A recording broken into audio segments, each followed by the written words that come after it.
सामवेदीय तलवकार शाखा के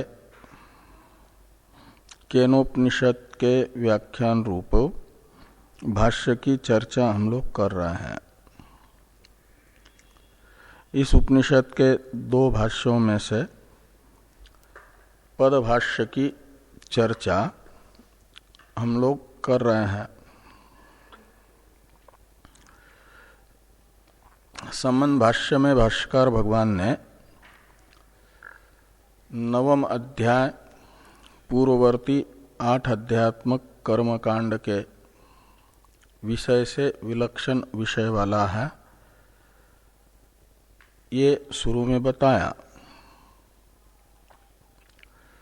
कर्मकांड का विषय कर्म और उपासना रूप अनुष्ठेय है। तो ज्ञान कांड का विषय प्रत्येक अभिन्न ब्रह्म है और वो सविषय होने से प्रत्येक अभिन्न ब्रह्म को जानने की इच्छा वाले की इच्छा पूर्ण होगी प्रत्येक अभिन्न ब्रह्म ज्ञान प्राप्त होने पर। और प्रत्येक अभिन्न ब्रह्म ज्ञान उन जिज्ञासुओं को कराने के लिए नवम अध्याय का आरंभ है। मूल जो नवम अध्याय के वाक्य हैं उनसे नवम अध्याय के विषय को जानने में जो समर्थ है, भाष्यकार भगवान से पूर्ववर्ती जो ज्ञानी हुए वे तो मूल वाक्यों का ही विचार करके प्रत्येक अभिन्न ब्रह्म ज्ञान प्राप्त कर सकते हैं।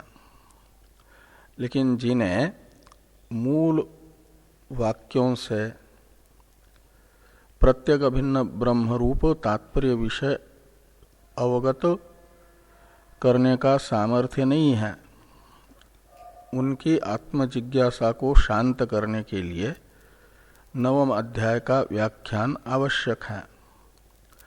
इसलिए नवम अध्याय प्रारंभ हुआ है। नवम अध्याय का व्याख्यान करने के लिए भाष्यकार भगवान की प्रवृत्ति है। ये भाष्यकार भगवान ने प्रथम वाक्य में बताया।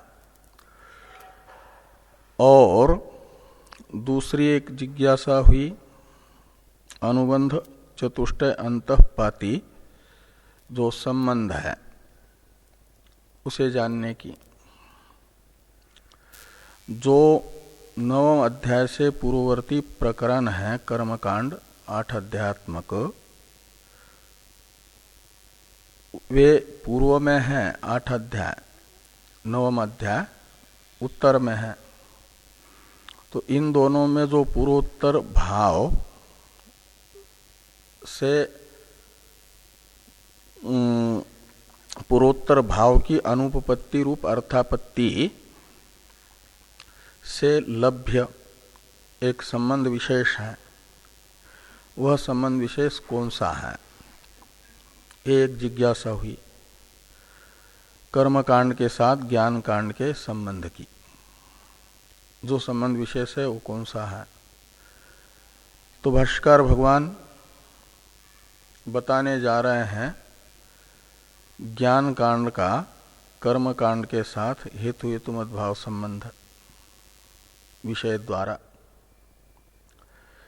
उस दृष्टि से ये तस्माच्च प्राक इत्यादि भाष्य ग्रंथ प्रारंभ हुआ और ये बताया गया 8 अध्यायों में अनुष्ठेय कर्म तथा कर्मांग उपासनाओं का प्रतिपादन हुआ। साथ साथ कुछ स्वतंत्र उपासनाएं भी बताई गई, प्राण उपासना आदि सूत्रात्मा की उपासनाएं, और प्राण दृष्टि से गायत्र साम की उपासना भी बताई गई। ये 8 अध्यायों का प्रतिपाद्य विषय है। और इन 8 अध्यायों के द्वारा प्रतिपादित कर्म उपासनाओं का अनुष्ठान दो प्रकार से होता है। एक निष्काम भाव से होता है, संसार अंतःपाती लोकत्रयात्मक जो फल है इनकी अपेक्षा किए बिना शास्त्र की आज्ञा मान करके इन 8 अध्यायों के द्वारा प्रतिपादित कर्म उपासनाओं का अनुष्ठान निष्काम अनुष्ठान कहलाता है। इसका फल है चित्त शुद्धि द्वारा ज्ञान। और इस प्रकार ये निष्काम भाव से 8 अध्याय के द्वारा प्रतिपादित जो विषय है उसके अनुष्ठान से चित्त शुद्धि द्वारा ज्ञान होता है। तो 9वें अध्याय के प्रतिपाद्य ब्रह्मात्म एकत्व विषय का ज्ञान हेतुमत है। हेतुमत कहा जाता है फल को, और हेतु है 8 अध्याय के द्वारा प्रतिपादित जो विषय उसका निष्काम भाव से अनुष्ठान। ये विषय हुआ, क्या नाम, हेतु हुआ। तो हेतु का प्रतिपादक है पूर्ववर्ती 8 अध्याय, और फल का प्रतिपादक है फल ये 9वां अध्याय। इसलिए इनमें विषय द्वारा हेतु हेतुमत भाव संबंध होगा। इसे बताते हुए निष्कामस्य चित्त शुद्ध्यर्थम भवति इत्यादि कहा भाष्कर भगवान ने। और जो 8 अध्याय के द्वारा प्रतिपादित अनुष्ठेय साधन का अनुष्ठान तो करते हैं, लेकिन सकाम भाव से करते हैं, तो उन्हें शास्त्र प्रतिपादित 2 मार्गों में से किसी न किसी मार्ग से जाना होता है। वो पुनरावृत्ति को ही प्राप्त करते हैं, संसार को ही प्राप्त करते हैं। ऐसा 8 अध्याय के द्वारा प्रतिपादित विषय के सकाम अनुष्ठान का भी फल वर्णन भाष्कर भगवान कर रहे हैं।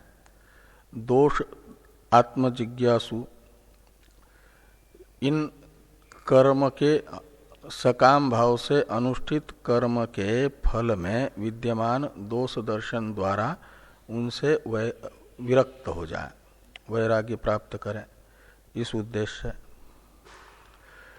तो केवल कर्म का अनुष्ठान करते हैं यदि सकाम भाव से 8 अध्याय के द्वारा प्रतिपादित, तो दक्षिणायन मार्ग से जाते हैं स्वर्गलोक। वो पुनरावृत्ति का ही हेतु बन जाता है। कुछ अधिक समय तक वहाँ निवास करके वापस फिर मृत्युलोक आते हैं। और जो उपासना, केवल उपासना या उपासना समुचित कर्म करते हैं, समुच्चय अनुष्ठायी हैं या उपासक हैं, वे उत्तरायण मार्ग से जाते हैं ब्रह्मलोक। वह स्वर्गलोक की अपेक्षा दीर्घ अवस्थायी होने के कारण वहाँ जिनका प्रवेश हुआ उनका इसी कल्प में जन्म नहीं होता। लेकिन जन्म सर्वथा नहीं होता ऐसी बात नहीं है। जिनको वहां पर पहुंचने के बाद भी विधेय कैवल्य का हेतु हो तो ब्रह्म साक्षात्कार नहीं होता, उनका दूसरे कल्प में जन्म होता, इस कल्प में तो नहीं होता। इसलिए वह भी एक प्रकार से पुनरावृत्ति ग्रस्त ही है। हाँ हाँ तो आनुषंगिक फल होता है, जब तक ब्रह्म साक्षात्कार नहीं होता तब तक कर्म का फल भोगना ही पड़ता है ना। तो वो कर्म निष्काम भाव से करता जा रहा है, तो निष्काम कर्म तो उसके चित्त शुद्धि का हेतु बनेगा। निष्काम उपासना चित्त विक्षेप की निवर्तक बनेगी और उसे आनुषंगिक फल के रूप में मिलता है उत्तम कुल में साधना अनुकूल जन्म। यदि वैराग्यवान है, वैराग्य तीव्र है, और नहीं है यदि, तो देवलोक में निवास, बहुत दिनों तक वहाँ रह करके फिर इसी लोक में वापस आता है, लेकिन उसका वो निष्काम कर्म समाप्त नहीं होता। जहाँ से उसकी साधना छूटी थी आगे की साधना कर लेता है। ये व्यवस्था भगवान ने 6 अध्याय में गीता में बताई है अर्जुन को। तो इसलिए निष्काम कर्म करने वाले को तो जब तक ब्रह्म ज्ञान नहीं होता तब तक उसकी अधोगति तो नहीं होती। उसे उत्तम लोक की, वैराग्य की कमी होने पर उत्तम लोक की प्राप्ति होती है। वैराग्य है तो उत्तरोत्तर अच्छे साधक का जन्म मिलता है।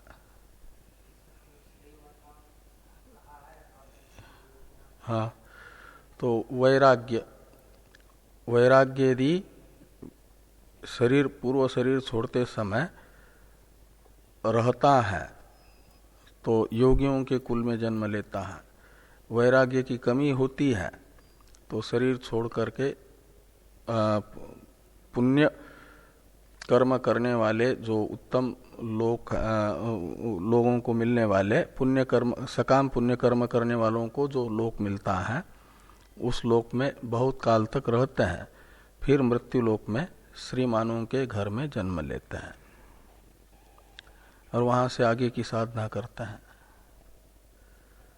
ये कहा है वैराग्य की न्यूनता होने पर, वैराग्य की प्रबलता होने पर योगियों के कुल में जन्म।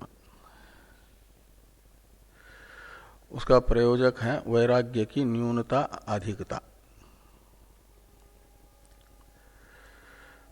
तो उपासक चला जाता है ब्रह्मलोक में, लेकिन कल्पांतर में उसकी भी पुनरावृत्ति होती है। इसे 8वें अध्याय में गीता में कहा गया आब्रह्म भुवना लोकात पुनरावर्तिनोर्जुन। वो पुनरावृत्ति है। तो इस प्रकार वो ब्रह्मलोक पर्यंत के जो फल हैं, उन फलों में विवेकी साधक दोष दर्शन करके विरक्त हो जाए। इस अभिप्राय से सकाम भाव से अनुष्ठित कर्म उपासना का फल भी भाष्यकार भगवान ने बताया। और जो सकाम भाव से भी शास्त्र विहित कर्म उपासनाएं न करके शास्त्र निषिद्ध कर्म तथा चिंतन, स्वाभाविक चिंतन करते हैं, स्वाभाविक कर्म करते हैं, पापाचारी हैं,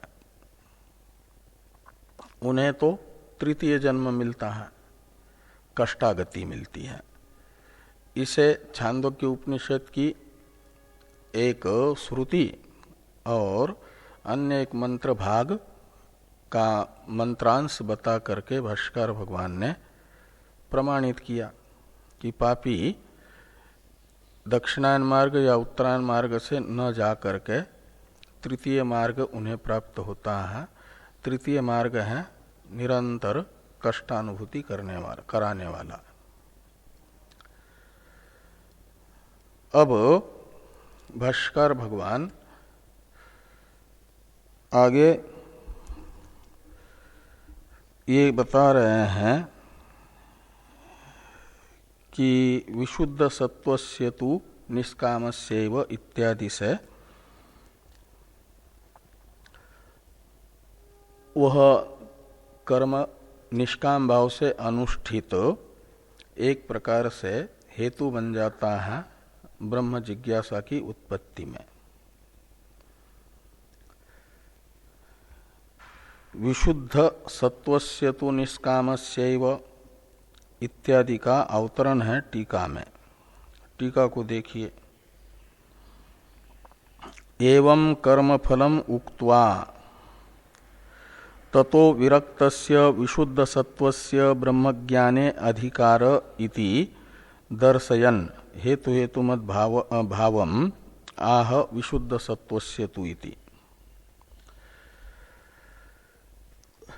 तो एवं कर्मफलम उक्त्वा यानी पूर्व में शास्त्र विहित कर्म का, शास्त्र निषिद्ध कर्म का फल बताया, और अब जो ततः विरक्त है का मतलब कर्मफल से विरक्त है, कर्मफल के प्रति राग द्वेष नहीं है जिसके चित्त में, निष्काम भाव से कर्म उपासना का अनुष्ठान करके राग द्वेष रहित हुआ है जो, उसके विषय में कहते हैं कि ततो विरक्तस्य विशुद्ध सत्वस्य, ये कर्मफल विषयक राग द्वेष चित्तगत अशुद्धि मानी जाती है, और चित्त कर्मफल विषयक राग द्वेष से रहित हुआ तो माना जाता है शुद्ध हुआ। तो विशुद्ध सत्वस्य, ऐसा कर्मफल विषयक राग द्वेष से रहित हो गया है चित्त, जिस साधक का पूर्ववर्ती अनेकों जन्मों से निष्काम कर्म उपासनाएं करते करते उनके फलस्वरूप कर्म फल के प्रति जिसके चित्त में वैराग्य है, तो वो विशुद्ध सत्व है। उसका कर्म फल के प्रति वैराग्य होने के बाद कर्म कांड के प्रतिपाद्य अनुष्ठेय साधन में अधिकार नहीं होता, क्योंकि कर्मकांड का तो अधिकारी होता है कर्मकांड के द्वारा बताए जाने वाले साधन का जो फल चाहता है। कर्मकांड के द्वारा बताए गए साधन का फल दो प्रकार का है, एक संसार अंतःपाती अभ्युदय और दूसरा संसार के प्रति वैराग्य, निष्काम भाव से अनुष्ठित कर्म का फल। और जिसको वह निष्काम भाव से कर्म का अनुष्ठान करने के बाद भी चित्त शुद्ध हो गया, वैराग्य हो गया है, तो वैराग्य होने के बाद फिर कर्म कांड का प्रतिपाद्य जो साधन है उसका वह अधिकारी नहीं है। उसका अधिकार नवम अध्याय के द्वारा बताए जाने वाले प्रत्येक अभिन्न ब्रह्म ज्ञान के साधन में है। इसे कहा जा रहा है कि ततो विरक्तस्य विशुद्ध सत्वस्य ब्रह्म ज्ञाने अधिकारः। इसलिए कर्मकांड के द्वारा प्रतिपादित अर्थ का अनुष्ठान एक प्रकार से नवम अध्याय का अधिकारी बना देता है, कर्म फल के प्रति वैराग्य उत्पन्न करके चित्त शुद्धि द्वारा।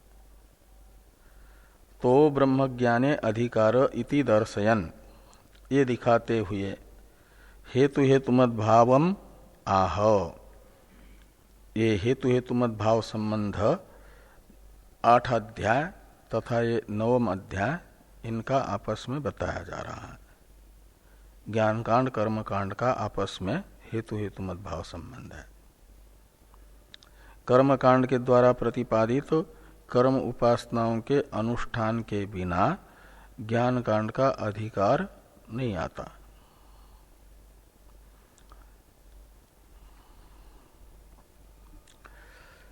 तो भाष्य में है विशुद्ध सत्वस्य तु निष्कामस्यैव बाह्यात् अनित्यात् साध्य साधन संबंधात् इह कृतात् पूर्वकृतात् वा संस्कार विशेष उद्भवात् विरक्तस्य प्रत्यगात्म विषया जिज्ञासा प्रवर्तते।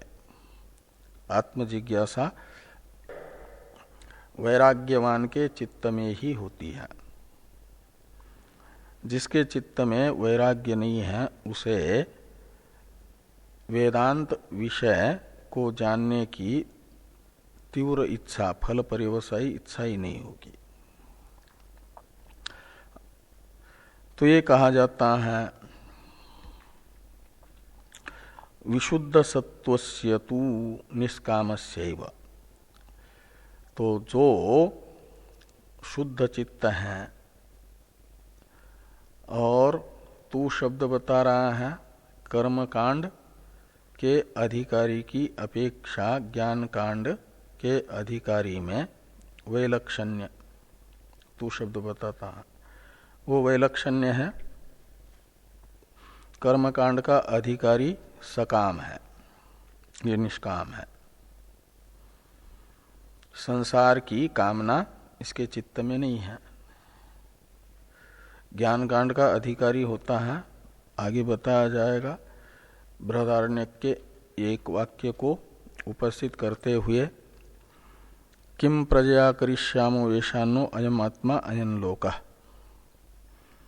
इस ये वाक्य बताता है जो साध्य साधनात्मक संसार है उसके प्रति अभिलाषा जिसके चित्त में नहीं है, साधन येषणा साध्य येषणा से रहित है जो व्यक्ति, उसके अंदर के उद्गार हैं कि हम जो अनित्य संसार हैं लोकत्रयात्मक, उसी की प्राप्ति कराने वाले प्रजा कर्म और सकाम उपासना से क्या करेंगे। हमें तो सकाम कर्म और उपासना का फल जो स्वर्ग और ब्रह्मलोक है ये नहीं चाहिए, उनके प्रति हम विरक्त हैं। और हमें चाहिए नित्य आत्मलोक, और वो नित्य आत्मलोक तो नहीं मिलता इन साधनों से, वो मिलता है ज्ञान से। आत्मलोक है मोक्ष और मोक्ष मिलता है ज्ञान से।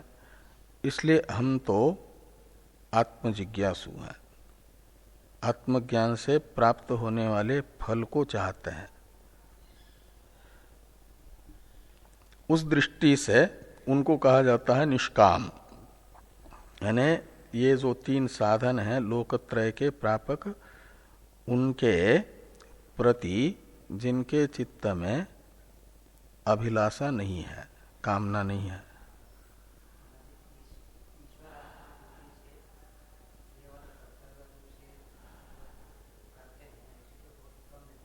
हाँ,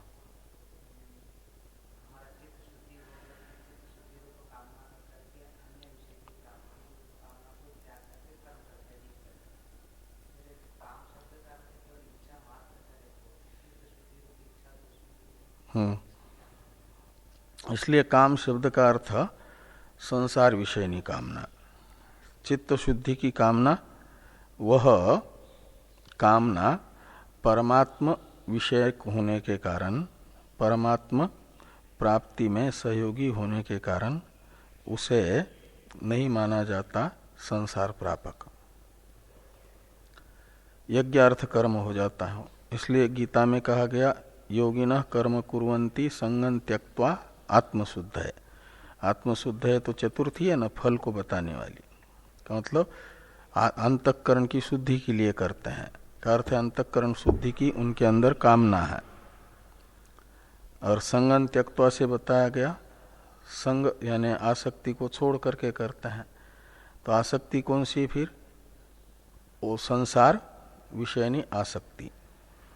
संसार विषयक कामना को ही चित्त का मल कहा जाता है, अशुद्धि कहा जाता है। और उस अशुद्धि की निवृत्ति की कामना, वो तो शुद्धि की कामना है, वह कामना मल के कोटि में नहीं आती।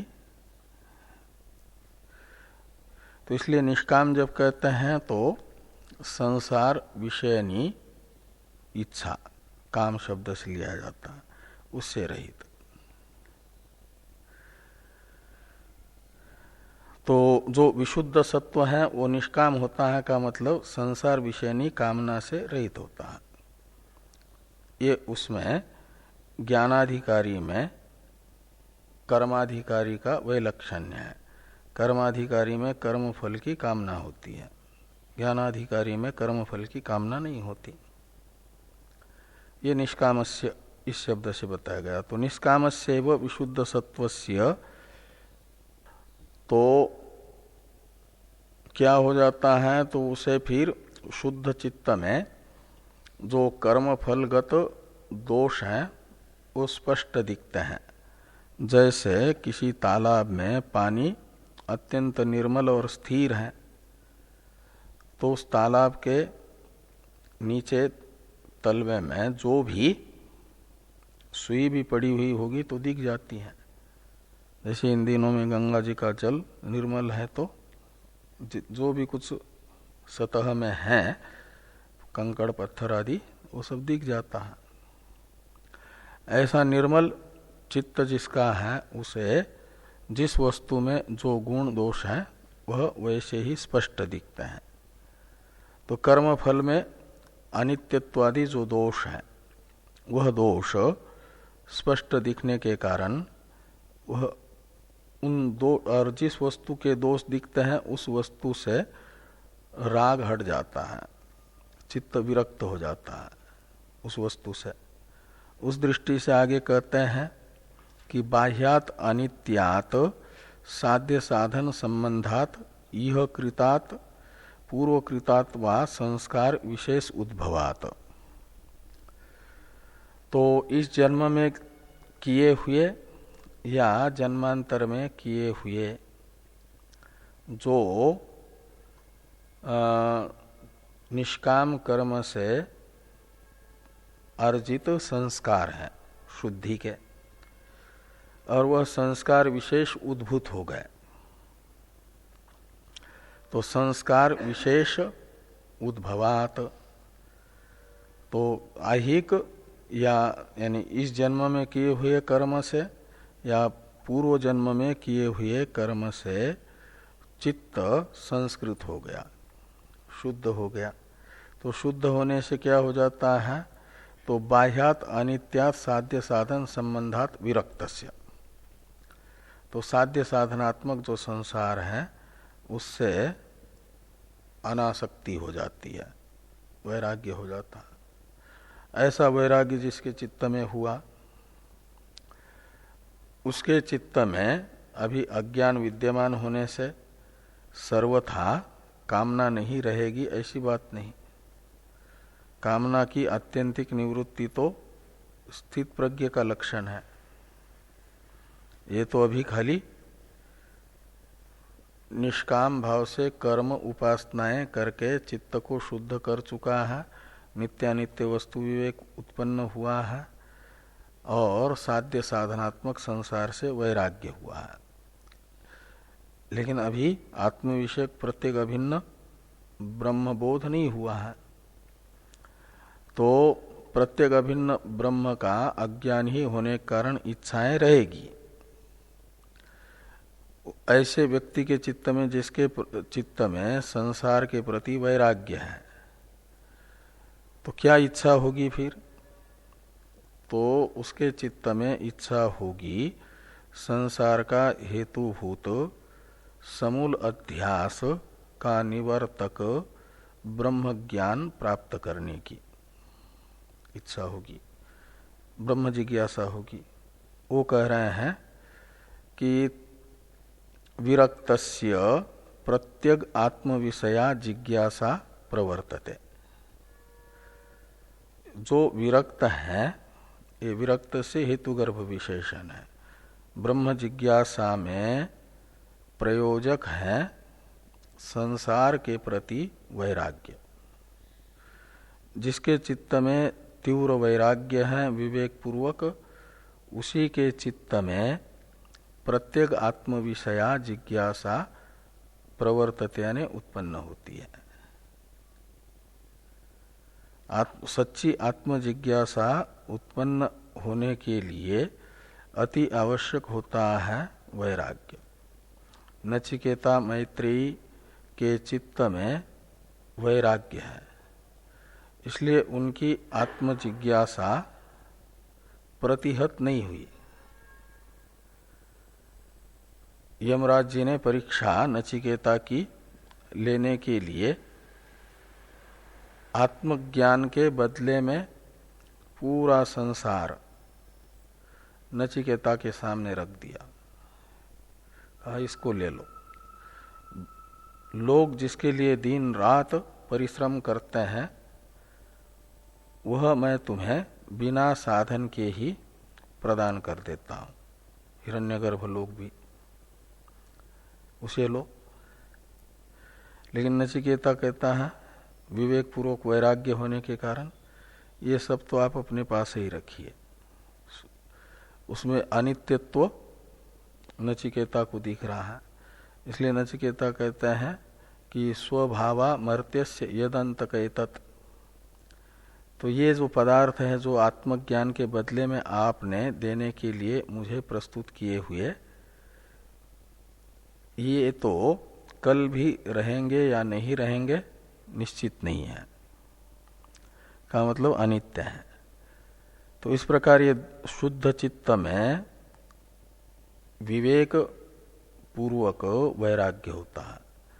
संसार का जो दोष है अनित्यत्वादि वो दिखता है और वो दिखने से वैराग्य होता है। और वैराग्य वान चित्त में आत्मजिज्ञासा टिकाऊ रहती है। आत्मज्ञान पर्यवसायी आत्मजिज्ञासा हो जाती है। नचिकेता की आत्मजिज्ञासा इन सब सांसारिक पदार्थों से प्रतिहत नहीं हुई। ये नहीं कि ठीक है आप कह रहे हैं आत्मज्ञान का वरदान छोड़ दो और ये लो तो मैं स्वीकार करता हूं, ऐसा नचिकेता ने नहीं किया। ये कहा ये सब आप अपने पास रखिए। नान्यम वरम नचिकेता वृणुते। ऐसी आत्मजिज्ञासा को यहाँ पर लिया जा रहा है। वह आत्मजिज्ञासा जिसके चित्त में वैराग्य विवेक पूर्वक है उसी के चित्त में होती है।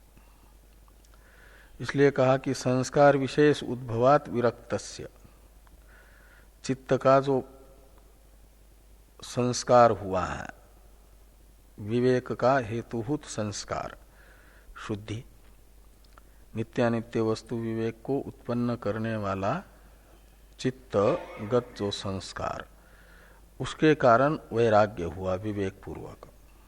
विवेक पूर्वक वैराग्य खंडित नहीं होता।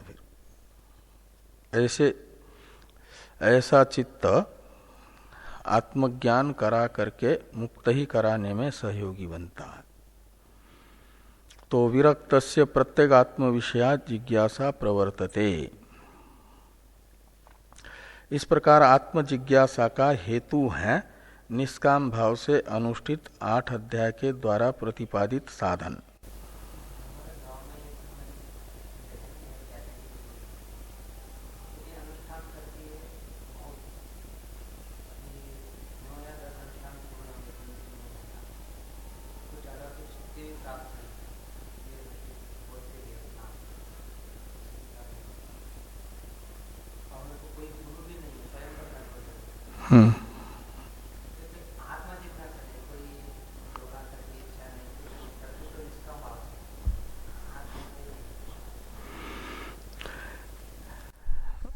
वो अभी नित्यानित्य वस्तु विवेक उत्पन्न करने वाली जो शुद्धि है वो शुद्धि नहीं, बीच वाली सिद्धियां बहुत सी मिलती है, वो सिद्धि मिली है, उसमें अभी संतोष है, ऐसा मानना पड़ता है तभी। नहीं तो उन सब इसमें भी न लग करके और आगे बढ़ेगा व्यक्ति। नहीं हो पा रहा है का अर्थ है उस जो मिला है, जितनी शक्ति मिली है उतने में ही संतोष है अभी, ऐसा माना जाता है।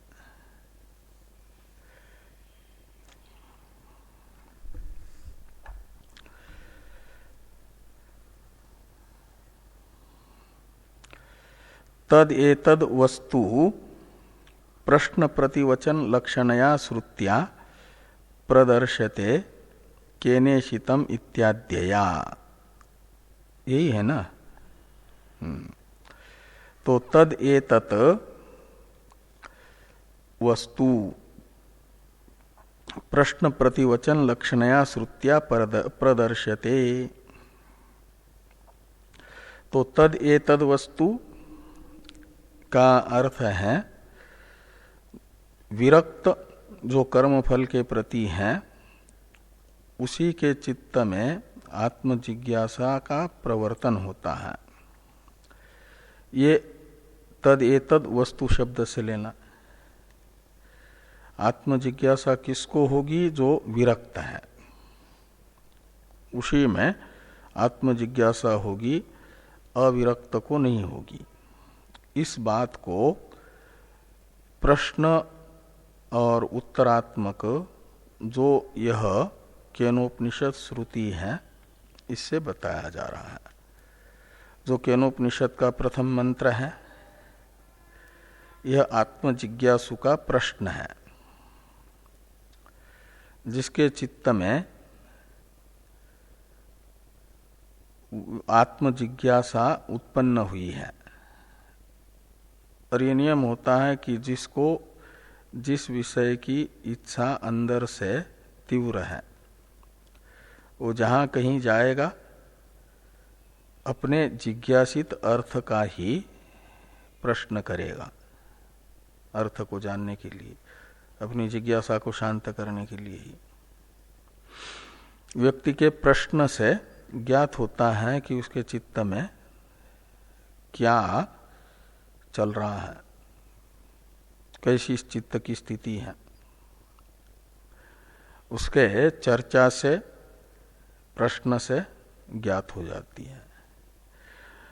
तो जो सच्चा आत्मजिज्ञासु होता है, विवेक पूर्वक वैराग्य हुआ और वैराग्य होने के कारण वैराग्य पूर्वक आत्मजिज्ञासा है, तो उसे इधर उधर की बातें अच्छी नहीं लगेगी। आत्मचर्चा में ही उसे रस आएगा। इसलिए केने शीतम इत्यादि से आत्मजिज्ञासु का वो प्रश्न है। और श्रोत्र से श्रोत्रम मनसो मनोयत इत्यादि से उस आत्मजिज्ञासा को शांत करने वाला ब्रह्मनिष्ठ आचार्य का उत्तर है, प्रतिवचन है। तो ये जो आत्मजिज्ञासु का प्रश्न और श्रोत्रिय ब्रह्मनिष्ठ आचार्य का उत्तर रूपा श्रुति है। इस श्रुति के द्वारा यही बताया जा रहा है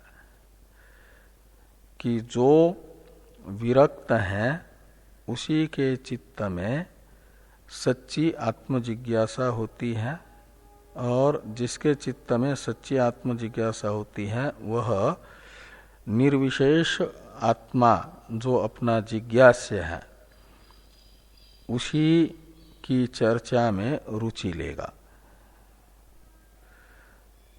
उसी को जानने के लिए प्रयत्नशील रहेगा। ये श्रुति बता रही है। इसे कहा कि तद एतद वस्तु प्रश्न प्रतिवचन लक्षणया श्रुत्या प्रदर्शते केनेशितम इत्याद्यया।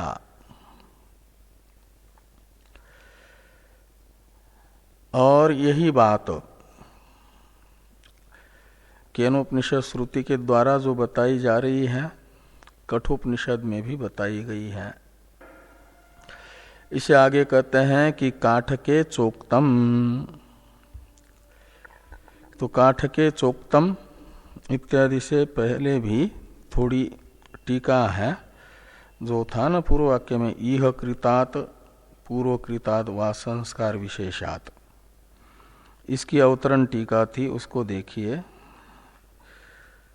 उससे पहले संबंध बता रहे हैं टीकाकार कि साध्य साधन संबंधात विरक्तस्य इति संबंध। वो जो विरक्तस्य षष्ट्यंत एक पद है ना दूसरी पंक्ति में, वो साध्य साधन संबंधात का अन्वय विरक्तस्य के साथ करना है। ये टीका में कहा टीकाकार ने। और इह कृतात इत्यादि का अवतरण है तत्र निमित्तस्य अदृष्टस्य अनियतत्वम आह इह कृतात इति। तत्र यानी आत्मजिज्ञासायाम, या संस्कार विशेष के उद्भव में क्या हो जाता है कि जो निमित्त है अदृष्ट, वह नियत नहीं है। वैराग्य का निमित्त जो अदृष्ट है पुण्य विशेष, वह नियत का मतलब इसी जन्म में किया हुआ पुण्य से उत्पन्न होगा वैराग्य, ऐसा नियम नहीं बनाया जा सकता। वह इस जन्म में किए हुए पुण्य से भी हो सकता है, जन्मांतर में किए हुए पुण्य से भी हो सकता है। इसलिए कहते हैं कि तत्र निमित्तस्य अदृष्टस्य अनियतत्वम आह इह कृतात पूर्वकृतात संस्कार विशेषात् वा। संस्कार विशेष है वही चित्त शुद्धि, चित्त शुद्धि का हेतु है जो अदृष्ट, वो नियत नहीं है। और काठकेच इसका अवतरण है टीका में, कर्म फलात् विरक्तस्य ब्रह्म जिज्ञासा भवति इत्यत्र अन्य संवादम आह काठकेच इति। जो कर्म फल से विरक्त है उसे ही सच्ची आत्मजिज्ञासा होती है। इस विषय में यह केनोपनिषद का प्रश्नोत्तर रूप वाक्य तो प्रमाण है ही है, इसका संवादक कठ शाखा का वाक्य भी बताया जा रहा है। इसलिए कहा कि ब्रह्म जिज्ञासा भवति इत्यत्र अन्य संवादम आह। संवाद का अर्थ होता है मतिरैक्यम संवाद, यानी मान्यता की समानता। ये जो केनोपनिषद के द्वारा बताया गया साध्य साधन भाव है, आत्मजिज्ञासा और वैराग्य का। आत्मजिज्ञासा साध्य है, वैराग्य साधन है। यही साध्य साधन भाव इस श्रुति के द्वारा प्रतिपादित तो अन्य श्रुति भी उसका समर्थन करती है। यदि बताती है तो माना जाता है जो समर्थन करने वाली श्रुति है वह संवाद कर रही है, समर्थन कर रही है। तो अन्य संवादम आह यानी अन्य समर्थनम आह, अन्य श्रुति का भी इस अर्थ में समर्थन बताया जा रहा है। काठके चोक्तम परांचिखानि व्यतृणीत स्वयंभू तस्मात् परांग पश्यति नान्तरात्मन कश्चित् धीर प्रत्यगात्मानम ऐक्षत आवृत्त चक्षुरमृतत्वम इच्छन इत्यादि।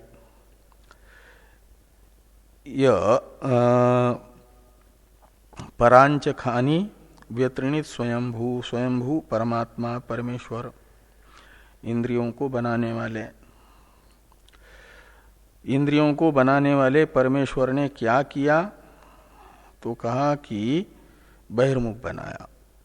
खानी शब्द का अर्थ है इंद्रियाणी, ख का अर्थ होता है आकाश, आकाश से उपलक्षित है श्रोत्र इंद्रिय, और बहुवचन सामर्थ्यात एक इंद्रिय न लेकर के अनेक, इसलिए सभी इंद्रिया।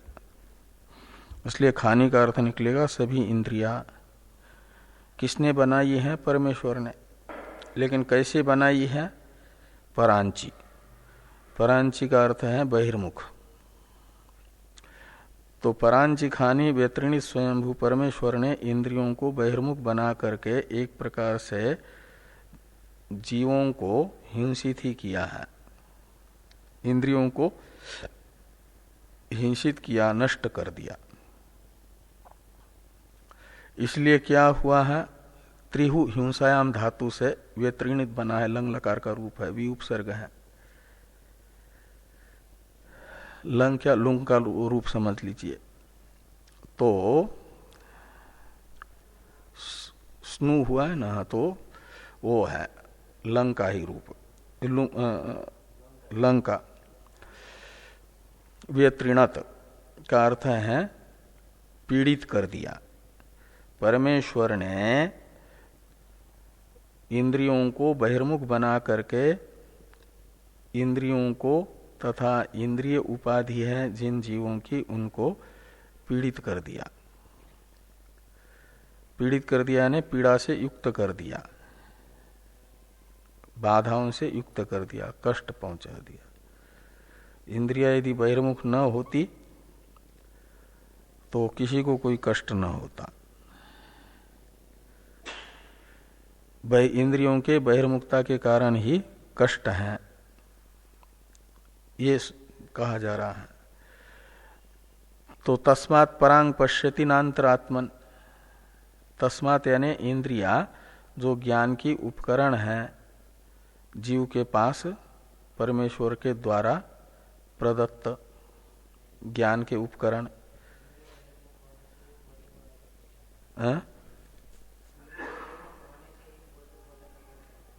बोध्य बोधक, हाँ, अंतर्मुख होती तो वैराग्य जल्दी हो जाता, और जल्दी वैराग्य होता तो ज्ञान से मुक्त हो जाते। हाँ, वो आत्मजिज्ञासा तो रहती ना, बहिर्मुखता के कारण विषयों की आसक्ति हुई, विषयासक्ति के कारण आत्मजिज्ञासा नहीं हो रही है, ये दिखाना है।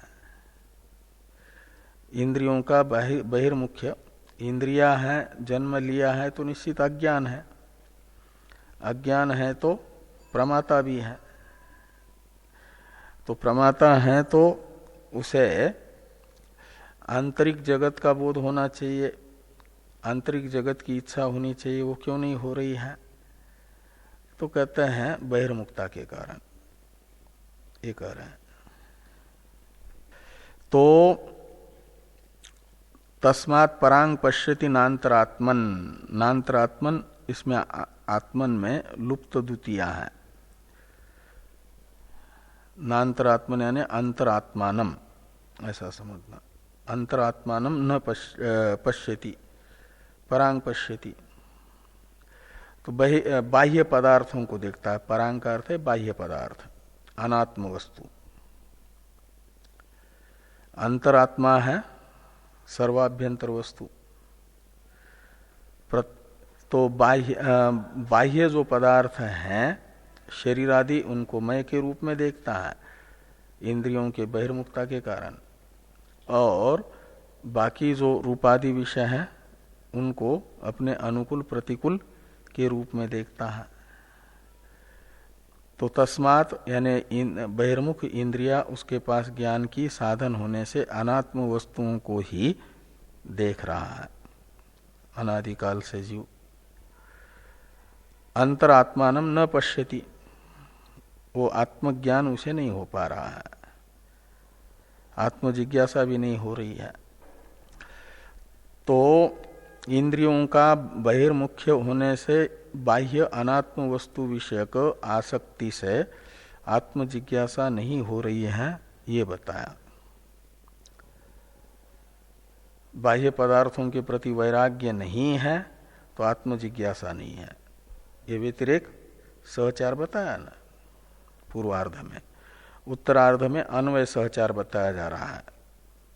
तद अभावे तद अभाव व्यतिरेक सहचार माना जाता है, तत्सत्वे तत्सत्वम अन्वय सहचार माना जाता है।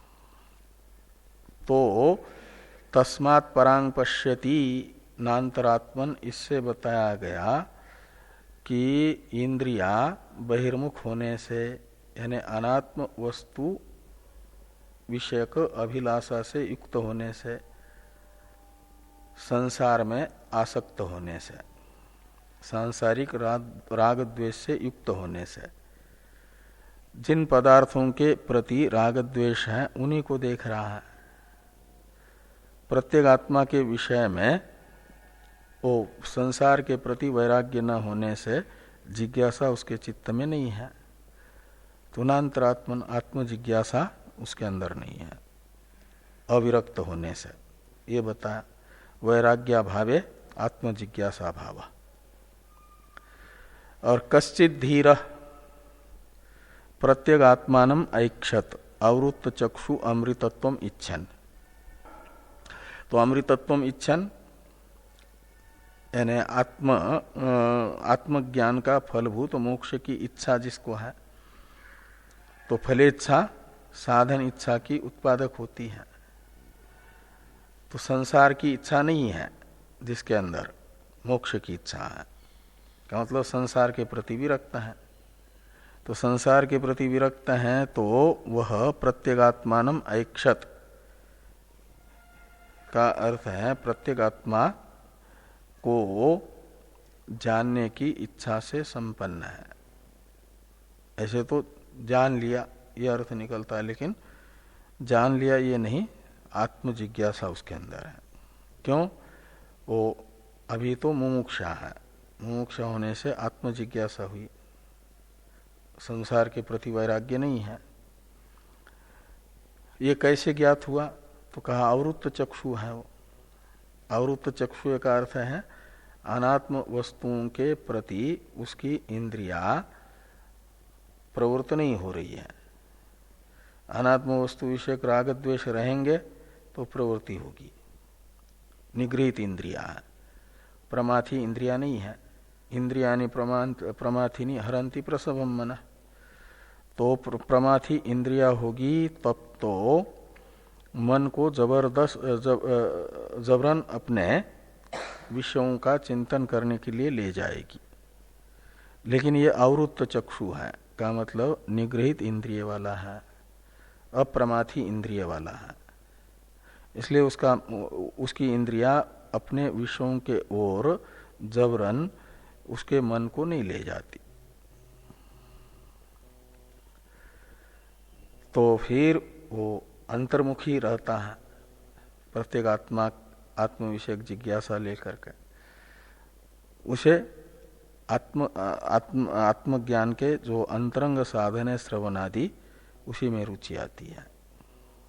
ये उत्तरार्थ में वैराग्य सत्वे अवृत्त चक्षु शब्द से एक प्रकार से वैराग्यवान को बताया, और परांचखानी शब्द से अविरक्त को बताया गया है। तो अविरक्त को आत्मजिज्ञासा नहीं होती, और अवृत्त चक्षु शब्दित विरक्त जो होता है उसके अंदर आत्मजिज्ञासा रहती है।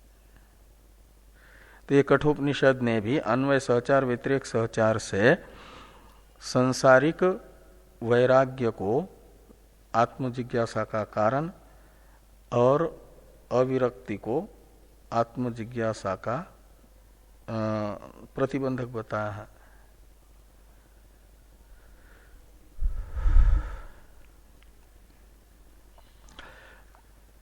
तो जैसे यहाँ कहा गया ऐसे मुंडक श्रुति में भी कहा गया है, इसे आगे कह रहे हैं। उससे पहले टीका में टीकाकार अवृत्त चक्षु शब्द का अर्थ करते हैं। टीका में अवृत्त चक्षुरीति साध्य साधन भावात उपरत करण ग्राम। अवृत्त चक्षु शब्द का अर्थ है साध्य साधन रूप जो संसार, उससे जिसकी इंद्रिया उपरत हो गई है, विरक्त की होती है, इसलिए वैराग्यवान यह अर्थ निकलेगा। यद्यपि वहाँ खाली चक्षु इंद्रिय का ग्रहण है, वह बाकी इंद्रियों का उपलक्षण है। इसे कह रहे हैं कि चक्षुर्ग्रहणस्य उपलक्षणार्थत्वात्, चक्षु ग्रहण उपलक्षण के लिए है बाकी इंद्रियों के, इसलिए चक्षु से उपलक्षित समस्त इंद्रिया अपने अपने विषयों से उपरत है, विरक्त है, यह अर्थ निकलेगा। और एक मुंडक का मंत्र बताया गया, परीक्ष लोकान कर्मचितान ब्राह्मणों निर्वेद मायात नास्ति अकृत कृतेन तद विज्ञानार्थम सगुरुमेवाभिगच्छेत समित्पानि श्रोत्रियम ब्रह्मनिष्ठम इत्यादि अथर्वणेच उक्तम। ये लगाना, अथर्वण है मुंडक उपनिषद, अथर्ववेद की है ना। तो मुंडक उपनिषद में भी यह मंत्र यही बता रहा है कि जो वैराग्यवान है उसके चित्त में आत्म जिज्ञासा होती है। वैराग्य रहित व्यक्ति में आत्म जिज्ञासा नहीं होती। वैराग्य का हेतु है परीक्षा शब्दित विचार। इसलिए कहा कि कर्मचितान लोकान परीक्ष।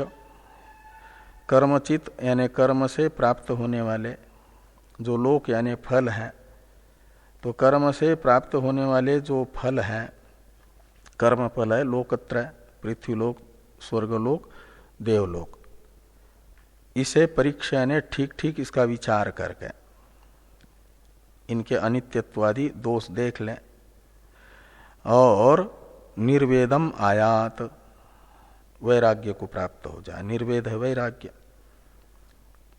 कौन? ब्राह्मण यानी ब्रह्म जिज्ञासु। कर्म फल का ठीक ठीक विचार करके उससे विरक्त हो जाए। तो निर्वेदम आयात, तो वैराग्य के लिए युक्ति बताई गई कि नास्ति अकृत कृतेन। अकृत है मोक्ष, नित्यात्मलोक, वह कृत यानी कर्म से प्राप्त नहीं होता। ऐसा विचार करके कर्म फल से विरक्त हो जाए। और नित्य लोक जो है आत्मलोक मोक्ष, वह प्राप्त होता है जिस ब्रह्म ज्ञान से। उस ब्रह्म ज्ञान की प्राप्ति के लिए तद विज्ञानार्थम यानी ब्रह्मानुभूति के लिए गुरुम एव अभिगच्छेत। अभिगच्छेत का करता है स यानी जो संसार के प्रति विरक्त है, आत्मजिज्ञासु। वह आत्मजिज्ञासा लेकर के आत्मज्ञान की प्राप्ति के लिए समित पानी होकर के श्रोत्रिय ब्रह्मनिष्ठ आचार्य के पास जाए।